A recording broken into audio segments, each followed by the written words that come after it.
Bonjour à tous, je vous souhaite la bienvenue sur ce nouveau webinaire organisé par le département formation du Moniteur.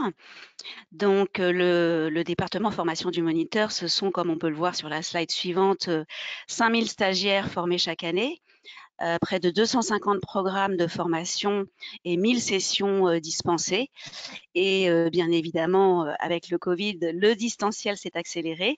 Donc voilà, on a à la fois du présentiel, du distanciel à travers des e-learning ou encore des classes virtuelles. Donc toute la programmation 2022 est faite, donc vous pourrez aller voir sur notre site, sur des thématiques que vous connaissez désormais bien, techniques de construction, réglementation de la construction. Sur la slide suivante, vous avez l'ensemble des thématiques sur lesquelles vous pouvez venir vous former. Bien sûr, la conduite de chantier et la performance énergétique, thématique qui va nous intéresser plus particulièrement aujourd'hui. Vous retrouverez également en 2022 une nouvelle thématique qu'on a nommée PAC spécial architecte, qui est une offre spéciale dédiée aux architectes pour leur permettre de remplir de manière efficace leur obligation de formation annuelle grâce à un PAC qui va regrouper à la fois formation structurée et formation complémentaire. Donc, chers amis architectes, vous êtes nombreux aujourd'hui. N'hésitez pas à aller sur notre site pour découvrir ce nouveau PAC. Donc, slide suivant, nous sommes aujourd'hui avec Jean-Pierre Moya, qui intervient sur la formation, notamment stratégie bioclimatique en réhabilitation, et qui va nous faire aujourd'hui un petit update, puisque voilà, la performance énergétique, la RE 2020, tout cela vient encore bouleverser ceux qui agissent sur tout ce qui est stratégie bioclimatique, et notamment en réhabilitation, comme vous le verrez. Donc Jean-Pierre Moya, il est architecte thermicien, spécialisé dans la réhabilitation du bâtiment ancien, et il travaille depuis de nombreuses années sur le patrimoine bâti des collectivités. Il intervient sur des sujets réglementation technique, sur le neuf et l'existant, de rénovation énergétique et gestion de l'énergie, mais aussi donc sur les matériaux biosourcés. Et il est notamment l'auteur d'un ouvrage, Isolation thermique durable dans les bâtiments existants, qui est aux éditions du Moniteur. Donc c'est lui qui nous accompagne ce matin. Je vous remercie d'être aussi nombreux. N'hésitez pas tout au long du webinaire à utiliser la petite icône point d'interrogation que vous avez a priori à droite de votre écran afin de poser vos questions et je les lui relayerai en fin d'intervention. Voilà, donc Monsieur Moya, je vous laisse la parole. Bon webinaire à tous et à tout à l'heure pour vos questions. Merci Madame Barnachot. Écoutez, bienvenue, puis bonjour à toutes et bonjour à tous à ce webinaire consacré à la stratégie bioclimatique en réhabilitation. Je vais commencer ce webinaire en posant une question. Bien entendu, la réponse est en lien avec le sujet. La question, c'est que savons-nous? Ce que nous savons, c'est tout d'abord ce qui va nous arriver, tout simplement, à savoir l'épuisement des ressources d'énergie fossile et fissile. Quelle énergie disponible après? Ce que nous savons, c'est que ces énergies-là, leur prix va augmenter. Pardon, laquelle restera la moins chère ou laquelle sera la moins chère? Ce que nous savons, c'est qu'on va subir le dérèglement climatique, l'augmentation des températures, la modification des régimes pluviométriques, des conditions météorologiques extrêmes, des pénuries d'eau, etc. Ça, c'est ce que nous savons. Mais nous savons aussi autre chose. C'est ce que nous devons faire, à savoir agir là où les enjeux sont les plus importants. Et les enjeux les plus importants, ce sont du côté des bâtiments. C'est plus de 40% des consommations énergétiques. C'est près de 25% des émissions de CO2 en phase d'utilisation. Mais c'est plus de 60% des émissions de gaz à effet de serre pendant leur cycle de vie. Et sur les 35 millions de logements, 60% ont été construits avant 1975, avant la première réglementation thermique. Ce que nous savons aussi, c'est qu'il va falloir réduire nos émissions de gaz à effet de serre, consommer des énergies décarbonées et renouvelables. Le soleil est d'abord, moi qui suis architecte, d'abord le solaire passif. Utiliser des matériaux à faible impact environnemental, bien évidemment. Matériaux géosourcés, matériaux biosourcés, matériaux bas carbone, et j'en passe. C'est ce que nous savons. Mais ce que nous savons aussi, c'est une obligation. Une obligation, je dirais, à agir sur la réhabilitation du bâti existant, agir pour une meilleure performance énergétique de l'enveloppe des bâtiments, c'est-à-dire avoir pour objectif assurer le confort des usagers au moindre coût énergétique, hiver comme été, en développant une véritable approche bioclimatique, évaluer le potentiel bioclimatique du site, utiliser au mieux le climat, repérer là où les stratégies bioclimatiques à mettre en œuvre dans le bâti, à réhabiliter, ou celles qui existent à conforter. Tout cela dans l'unique but d'améliorer le confort et surtout de limiter les besoins énergétiques. Ça, c'est ce que nous savons. Alors, partons de quelques faits. Si j'ose dire, nos anciens, eh bien, ils ne souhaitaient pas avoir froid en hiver dans leur bâtiment. Ils ne souhaitaient pas avoir chaud en été dans leur bâtiment. Donc, vis-à-vis de l'environnement climatique, ils réfléchissaient beaucoup à la conception de leur habitation. Le nord, le sud, le soleil, le vent, la volumétrie, la forme, l'orientation, l'exposition, l'agencement des pièces chaudes, des pièces froides, la création de locaux traversants, des espaces tampons. Ils profitaient des propriétés thermiques des matériaux locaux. Ils avaient appris à reconnaître au fur et à mesure des années, des générations. La pierre, la terre, le bois, l'isolation, l'inertie thermique, les matériaux chauds, les matériaux froids. Ils se servaient aussi de la végétation, en été pour se protéger du soleil et rafraîchir l'ambiance, en hiver pour se protéger du vent, si effectivement il y avait du vent. Nos anciens faisaient tout cela. Ils réfléchissaient d'abord, parce qu'ils savaient que ne pas réfléchir à la conception, ils savaient que ne pas profiter au mieux des apports solaires en hiver, eh bien, c'était la corvée de bois. Ils n'avaient pas le téléphone à disposition pour commander un stère ou deux stères de bois. Il fallait le couper. Nous, aujourd'hui, la corvée de bois, c'est plus une corvée de bois, c'est le plaisir du bois. On téléphone, on olive le bois et on va mettre la bûche ou dans la cheminée ou dans l'insert ou dans le foyer. Ce n'était pas le cas à l'époque. Prenons un exemple. Une maison en Provence. Qu'est-ce qu'elle a de particulier? C'est que les apports solaires sont optimisés, aussi bien pour l'hiver que pour l'été. La forme, l'orientation, espace tampon, on en voit un sur la façade ouest, parce que la façade que nous voyons, c'est la façade sud. Un pourcentage d'ouverture, une ventilation traversante, une végétation, l'inertie thermique du mur. Eh bien, cette façade-là comporte des ouvertures. Elle est d'abord orientée au sud. Devant cette façade, il y a de la végétation qui, en hiver, prend toutes ses feuilles et fait ombre sur la façade. Mais il y a surtout des ouvertures. Allez, pour faire simple, les ouvertures représentent en gros 10% de la façade. Et donc, la partie opaque, le mur, représente en gros 90% de la façade. Mais le mur, il a une épaisseur, 45-50 cm. Il est fait en pierre locale, la pierre calcaire, précisément. Et cette particularité fait que le mur, qui en hiver est ensoleillé, eh bien, va être chauffé par les rayons du soleil, et cette chaleur va pénétrer dans le mur et traverser tout doucement le mur, pour arriver finalement en fin de journée, quasiment une demi-journée après, de l'autre côté, à l'intérieur. Et la quantité de chaleur qui va arriver, c'est en gros 10% de la quantité de chaleur qui est tombée sur le mur, depuis l'extérieur. Et donc le soir, on a un mur qui rayonne un peu chaud. 10% de la chaleur de la journée rayonne sur 90% de la façade. Et au petit matin, c'est la fraîcheur de la nuit qui arrive. Une demi-journée plus tard, si j'ose dire. Mais il arrive en gros 10% de la fraîcheur sur 90% de la façade. Mais à ce moment-là, ils vont ouvrir les volets. Et à travers les volets, enfin à travers la fenêtre, simple vitrage, c'est 90% du rayonnement solaire qui entre sur 10% de la façade. Ce qui fait que ces apports instantanés viennent compenser les apports différés. En été, on a la même chose, si ce n'est qu'il y a la végétation, qui fait que le mur reçoit un peu moins d'ensoleillement. Mais il reçoit quand même de l'ensoleillement. Et ce rayonnement solaire va pénétrer dans le mur, il va arriver de l'autre côté, comme en hiver, une demi-journée plus tard. Et c'est en gros 10% de cette chaleur qui arrive. Et là, il commence à faire chaud parce qu'on est en été.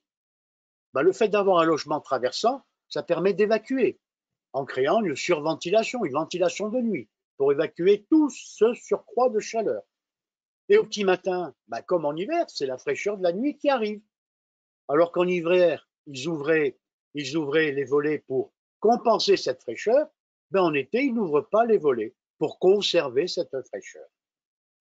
Et ainsi, saison après saison, après année, on a une température relativement, je dirais, constante entre l'hiver et entre l'été. Et il fait bon, frais dans cet habitat traditionnel en Provence.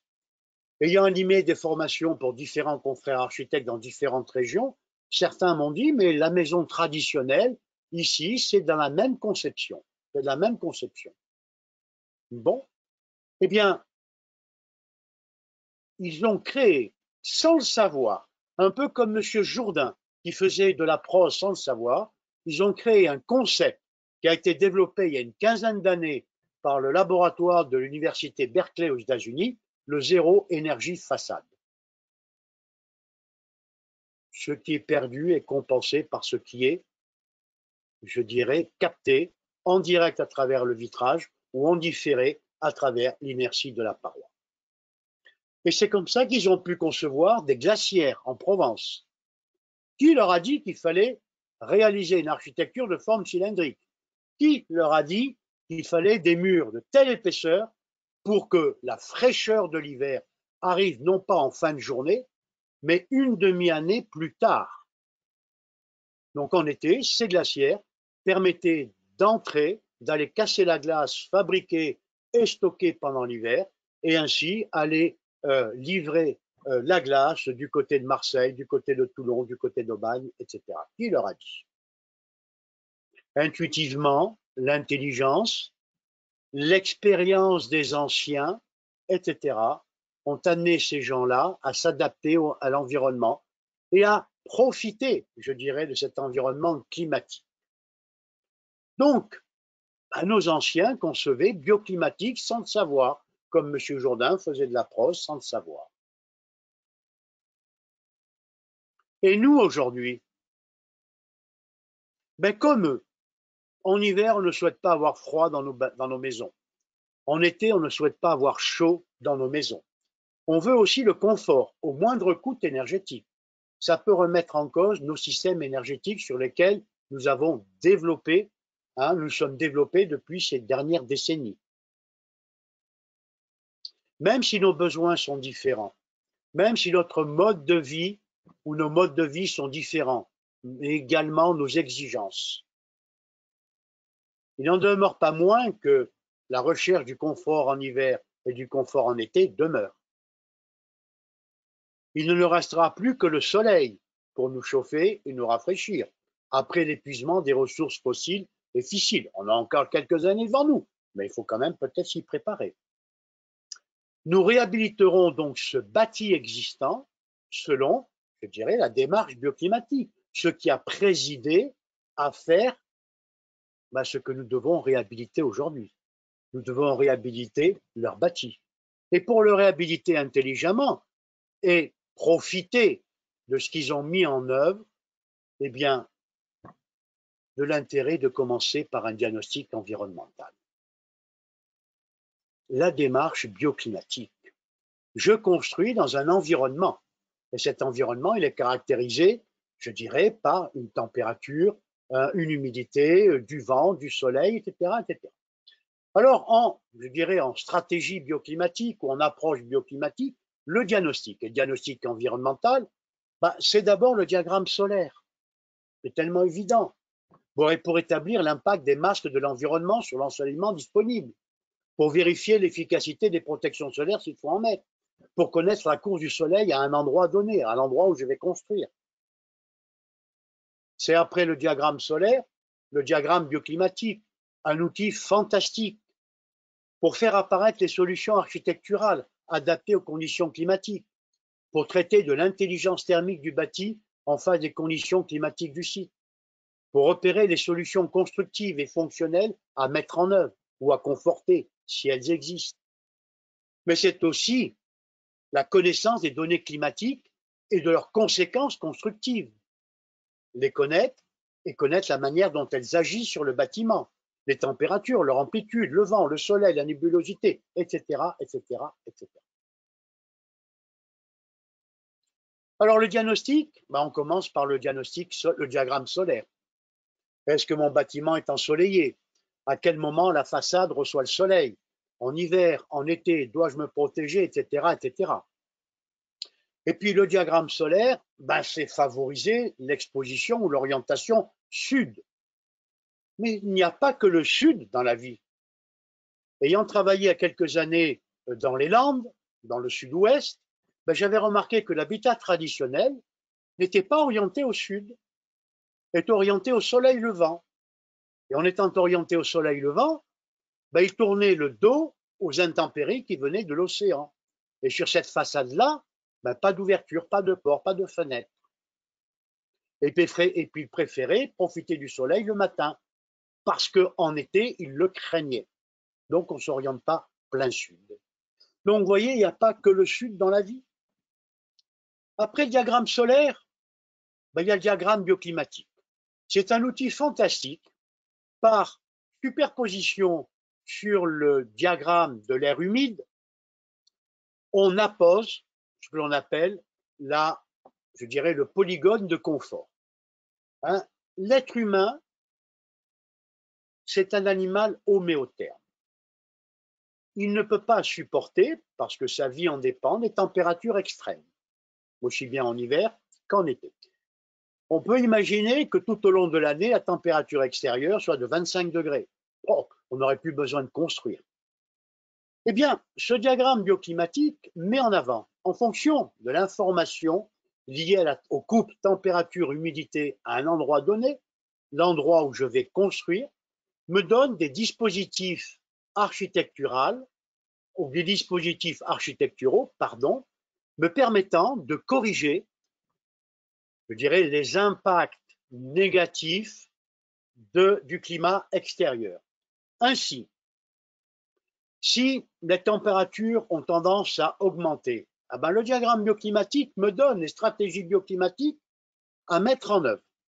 L'inertie thermique, la ventilation de nuit. Et si les températures baissent un peu trop, me donne en stratégie bioclimatique le solaire, et notamment le solaire passif, à savoir celui que je récupère à travers mon vitrage. Prenons un exemple, la ville de Marseille, où j'ai fait mes études. Les taches de couleur rouge, verte, bleue et rose définissent un ensemble de coupes température-humidité, pour l'une au mois de janvier, pour l'autre au mois d'avril, pour l'autre au mois de juillet et enfin pour la dernière au mois d'octobre. Et à gauche de ces tâches, c'est les températures minimum et à droite de ces tâches, c'est les températures maximum. Au milieu, c'est les températures moyennes. Je peux constater, pour ce qui est de l'évolution des températures en janvier, que la conception solaire passive s'impose. Mais elle ne sera pas suffisante. Il faudra donc que je chauffe. Si je regarde ce qui se passe au mois d'avril, les taches de couleur bleue, la conception solaire passive est requise et elle suffit à l'autonomie. Il ne sera pas nécessaire de chauffer. Si je regarde ce qui se passe, en tout cas ce que me dit le diagramme bioclimatique, une fois que j'ai apposé pour un mois donné le couple température-humidité, en juillet, il est indispensable d'associer l'inertie thermique à la ventilation de nuit. Il n'est donc pas nécessaire de climatiser s'il y a une protection solaire suffisante. Et en octobre, la conception solaire passive s'impose. Alors quand je fais un diagnostic, je fais le diagramme bioclimatique. Et le bâtiment à diagnostiquer ou à réhabiliter, je regarde si en lui, il possède déjà ce potentiel. S'il le possède, comment je peux l'améliorer? Comment je peux le conforter? Comment je peux le valoriser? Et s'il ne l'a pas, comment je peux mettre en œuvre cette solution architecturale, cette stratégie bioclimatique?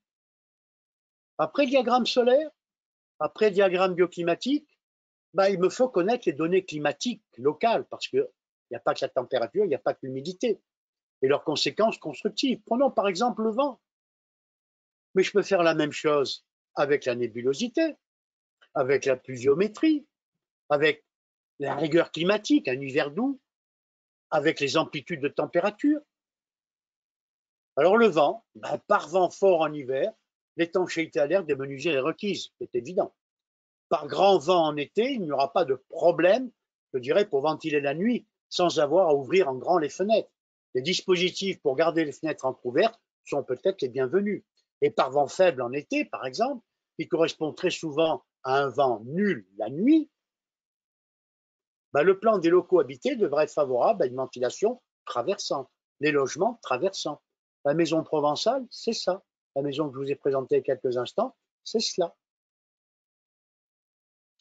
Donc,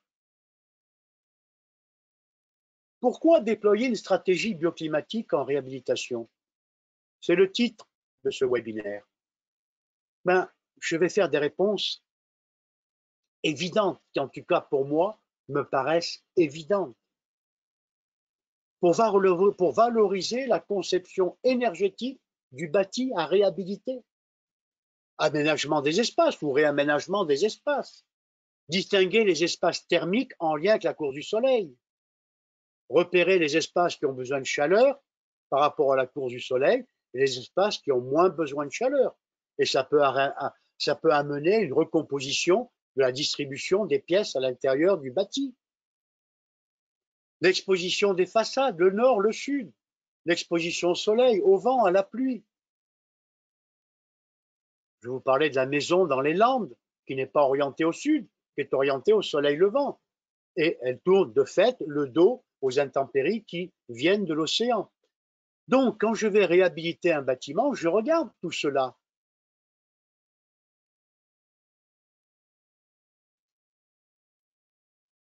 Pour optimiser la performance thermique de l'enveloppe.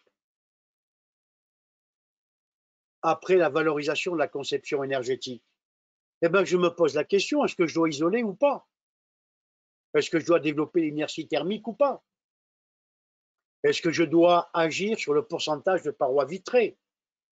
Action sur l'éclairage naturel, sur les protections solaires.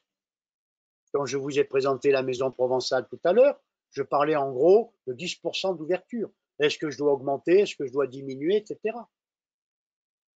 Est-ce que je dois favoriser la ventilation naturelle ou mettre en place une ventilation mécanique? Est-ce que je dois développer la ventilation de nuit, qui sera facilitée si j'ai un logement traversant? L'utilisation de la végétation pour les protections solaires, pour utiliser l'évapotranspiration et rafraîchir un peu l'ambiance extérieure en été.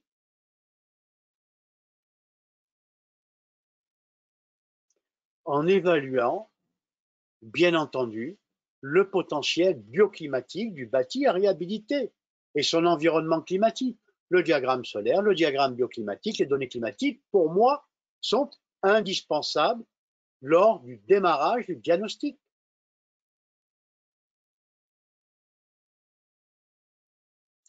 Alors, pourquoi? Parce qu'aujourd'hui, on a des outils graphiques, le diagramme bioclimatique, et on a des outils informatiques, des logiciels de simulation permettant d'optimiser tel ou tel paramètre. Le calcul est simplifié dans la mesure où il le rend plus efficace et qu'il se fait beaucoup plus rapidement. Donc, utilisons ces outils. Si je me réfère à la RE 2020, le premier objectif de la RE 2020, sachant que la RE 2020 est adaptée aux bâtiments neufs, mais absolument pas aux bâtiments existants. Mais je peux m'en inspirer. Le premier objectif de la RE 2020, c'est donner la sobriété énergétique, donner la priorité à la sobriété énergétique et à la décarbonation de l'énergie. Quand je réhabilite, j'ai ce souci. Et si je me réfère encore à la RE 2020, et que je regarde la première exigence de la RE 2020, ben, la première exigence, c'est l'optimisation de la conception énergétique du bâti, indépendamment des systèmes énergétiques mis en œuvre. C'était le souci de nos anciens, sans quoi ils se payaient la corvée de bois.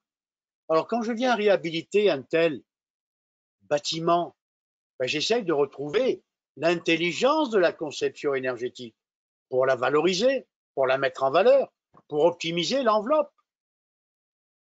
L'enveloppe, c'est l'inertie, l'isolation, le rapport d'ouverture par rapport à la surface de mur, etc., etc. Donc la RE 2020 s'applique, je serais tenté de dire, en tout cas pour son premier objectif et pour sa première exigence, s'applique sans problème à la réhabilitation du bâti existant. Nos anciens avaient le souci de la sobriété énergétique. La décarbonation de l'énergie, ce n'était pas leur souci. Les pauvres, ils n'avaient que le soleil et le bois. Et le bois, ça portait un nom, c'était la corvée. Mais pour le reste, eh bien, ils réfléchissaient à l'optimisation de la conception énergétique parce qu'ils ne souhaitaient pas avoir froid en hiver, parce qu'ils ne souhaitaient pas avoir chaud en été. Donc, finalement, on revient aux fondamentaux de l'architecture. Valoriser d'abord le potentiel architectural du bâti à réhabiliter, dans l'objectif de satisfaire le confort au moindre coût énergétique. Et bien entendu, dérèglement climatique, obligation de réduire nos effets, nos gaz à effet de serre, eh bien, c'est d'œuvrer dans une démarche de développement durable, en mettant en œuvre des systèmes, des solutions, des matériaux, des composants, des produits, etc., ben, qui ont sur l'environnement un impact faible. Finalement, ben, on revient à du bon sens. L'architecture est en train de retrouver sa légitimité. Je ne fais plus une enveloppe vis-à-vis du neuf, je ne fais plus une enveloppe à l'intérieur de laquelle je crée artificiellement un climat. Je fais une enveloppe qui permet, par ses caractéristiques, au sens le plus large du terme, d'assurer le confort aux usagers au moindre coût énergétique. C'était la préoccupation de nos anciens. Quand je dois réhabiliter un tel bâtiment, eh bien, j'essaie de retrouver cette intelligence de départ et la valoriser, de ne pas la casser. Voilà le message fort que je souhaitais faire passer. Ben, nous vous remercions infiniment, Monsieur Moya. Je crois qu'il est passé. Quand vous donniez un certain nombre d'exemples, effectivement, de nos anciens au début, nous avions une participante qui nous disait chez nous en hiver, les bottes de paille déposées dans les greniers servaient d'isolation. Et en été, les toits en pierre servaient au rafraîchissement. Et comme ça, la température était constante toute l'année. Donc, c'est exactement dans la même veine que ce que vous avez développé. Tout à fait. À quoi peut bien servir aujourd'hui le thermicien? Je Oui, pose la voilà. question. Attention, il y en a parmi nous. On avait une question sur la méthode pour réaliser un diagramme bioclimatique. Déjà, est-ce qu'il en existe une? Est-ce qu'il en existe plusieurs? Est-ce que ce sont les logiciels aujourd'hui qui font tout? Ou est-ce Alors, qu'il y a des le choses? diagramme bioclimatique, il existe, je serais tenté de dire, deux modèles. Un modèle plutôt français, c'est celui que je vous ai présenté, qui a été développé par Monsieur Givoni, dont son ouvrage a été traduit en français et publié il y a déjà pas mal d'années par le Moniteur. C'était L'homme, l'architecture et le climat. Et dans ce bouquin, tout est expliqué. Donc, ce que je vous ai montré, c'est le diagramme bioclimatique de Givoni. Il y en a un qui est beaucoup plus utilisé par les anglo-saxons, développé par Olgier. C'est le même, hein, mais présenté dans l'autre sens. Donc, il est beaucoup plus utilisé par les anglo-saxons. Donc, D'accord. le diagramme climatique, bah, vous le trouvez sur Internet. Il suffit de taper diagramme bioclimatique. Il y a différents documents qui vont apparaître, mais surtout, il y a un outil informatique développé par je ne sais plus quelle université. Hein, vous pouvez le télécharger sous réserve d'implanter, d'aller chercher les stations météo, vous avez un diagramme bioclimatique version informatique. D'accord, merci beaucoup. J'ai une personne visiblement qui nous pose une question depuis la Tunisie, qui nous dit aussi en Tunisie, nous avons des méthodes de construction bioclimatique à l'ancienne, mais ma question est comment adapter ces méthodes à notre époque sans être dans une approche trop industrielle? C'est une question difficile.